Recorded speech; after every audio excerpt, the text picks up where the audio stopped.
నిద్ర సరిగా రావటం లేదా? India first liposomal Avengers gummies వాడండి. నిద్ర సమస్య దూరం చేసుకోండి. ఇండోనేషియాలో మరో ద్వారక, ఒక నగరం జల సమాధి కాబోతుందా? ప్రకృతి విసిరే సవాళ్లకి మచ్చుతునక, మనిషి విధ్వంసానికి ఇదో కొత్త ప్రతీక.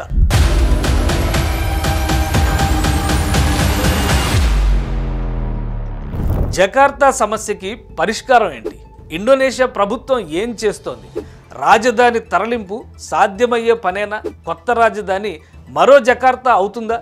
సమస్య రోజు రోజుకి పెరుగుతోంది. దీంతో కొత్త రాజధాని నిర్మాణం అనివార్యమని నుసంతరాలో నిర్మించాలని ఇండోనేషియా ప్రభుత్వం నిర్ణయించింది.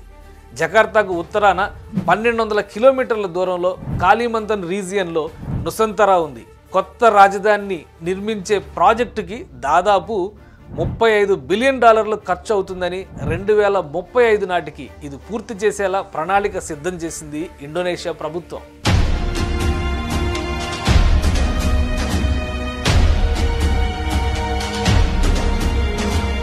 దేశం మధ్యలో అతిపెద్ద ద్వీపం అటవీ ప్రాంతంలో కొత్త రాజధాని స్థలాన్ని ఇండోనేషియా ప్రభుత్వం నిర్ణయించింది.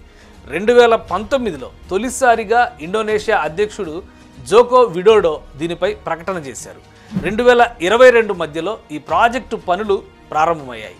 2024 చివరి నాటికి ఈ కొత్త రాజధాని నగరం మొదటి దశ పనులు పూర్తి కావాలనేది లక్ష్యం. దాదాపు 2 లక్షల మంది శ్రమశక్తితో నిర్మాణాలు సాగుతున్నాయి. సరికొత్త నుసంతరా ఇండోనేషియాకి భవిష్యత్ రాజధాని.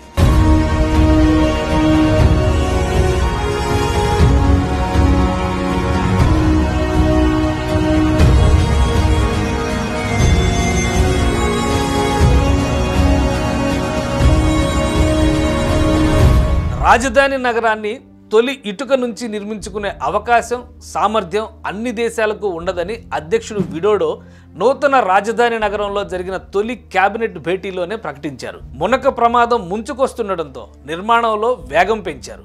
ఆధునిక సదుపాయాలతో పాటు ప్రకృతితో సమ్మిళితమైన గ్రీన్ హైటెక్ సిటీగా నుసంతరాన్ని తీర్చిదిద్దడమే సంకల్పం. నగర విస్తీర్ణంలో 60% పైగా వాకింగ్ ట్రాక్లు, బైక్ ట్రాక్లతో కూడిన హరిత ప్రదేశాలని అభివృద్ధి చేసేలా ప్రణాళికల్ని రచించారు. నుసంతరా ప్రాజెక్టుని 5 దశలుగా ఇండోనేషియా ప్రభుత్వం విభజించింది. కానీ ఆర్థిక అంశాలే ఈ మెగా ప్రాజెక్టుని ప్రభావితం చేసే ఫ్యాక్టర్స్. కొత్త రాజధాని నగర నిర్మాణానికి $33 బిలియన్, అంటే దాదాపు 2,77,000 కోట్లు ఖర్చు అవుతుందని అంచనా. అందులో 5వ వంతు మాత్రమే ప్రభుత్వం భరించగలదు. మిగిలిన నిధుల్ని ప్రైవేటు పెట్టుబడుల ద్వారా ఆకర్షించేందుకు ప్రయత్నిస్తోంది. కొత్త నగరంలో ఇన్వెస్టర్లకి 190 ఏళ్ల వరకు భూమి హక్కులు, ప్రోత్సాహకాలు ఇవ్వాలని ప్రభుత్వం డిసైడ్ అయింది. అయినా ఆ దిశగా ఒక్కరు కూడా ఒప్పందాలకు సిద్ధం కాలేదు. ఈ సమస్యని అధిగమిస్తూ planning and investment of Nusantara authority కొత్త పథకాన్ని అమల్లోకి తీసుకొచ్చింది. పెట్టుబడుల్లో ప్రభుత్వం సహభాగస్వామిగా ఉండడంతో పాటు నష్టాలను పంచుకుంటుందని హామీ ఇస్తోంది. ప్రకృతి వైపరీత్యాల ప్రమాదం తక్కువగా ఉండే బోర్నియో ఐలాండ్లో నుసంతరాన్ని నిర్మిస్తున్నారు. మలేషియా, ఇండోనేషియా, బ్రూనై 3 దేశాలు ఈ ద్వీపంలో ఉన్నాయి. ఈ ద్వీపంలోని ఈస్ట్ కాలిమంతన్ అటవీ ప్రాంతంలో ఈ కొత్త నగరం నిర్మితమవుతోంది.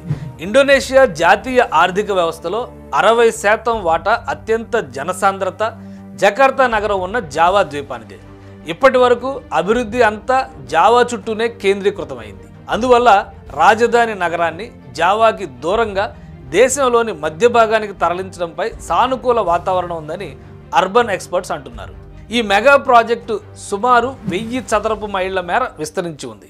ఈ నగరం రెన్యూవబుల్ ఎనర్జీ ఆధారితమని, స్మార్ట్ వేస్ట్ మేనేజ్మెంట్ వ్యవస్థ కూడా ఉంటుందని అధికారులు అంటున్నారు. కొత్త రాజధానిలో ఎలక్ట్రిక్ వాహనాలకు మాత్రమే అనుమతి ఉండేలా ప్రణాళికలను సిద్ధం చేశారు.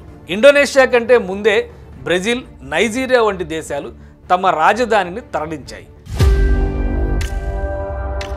అయితే జకార్తా విషయంలో వాతావరణ సంక్షోభం దీనికి ప్రధానమైన కారణం. విపరీతమైన ప్రకృతి విధ్వంసం వల్లే జలఖడ్గం విరుచుకుపడుతోందనే వాదన రోజురోజుకి బలపడుతోంది. ఇండోనేషియాని ఆర్థిక శక్తిగా మలచడంలో జకార్తాది కీలక పాత్ర. మనిషి అత్యాశ విసిరిన పాచిక ఇప్పుడు ఆ నగరాన్నే మటుమాయం చేస్తోంది. కొత్త నగరం ఆ దేశ ఆర్థిక అవసరాలకి ఆశించిన స్థాయిలో బూస్ట్ ఇవ్వకపోతే ఇండోనేషియా కథ కంచికే.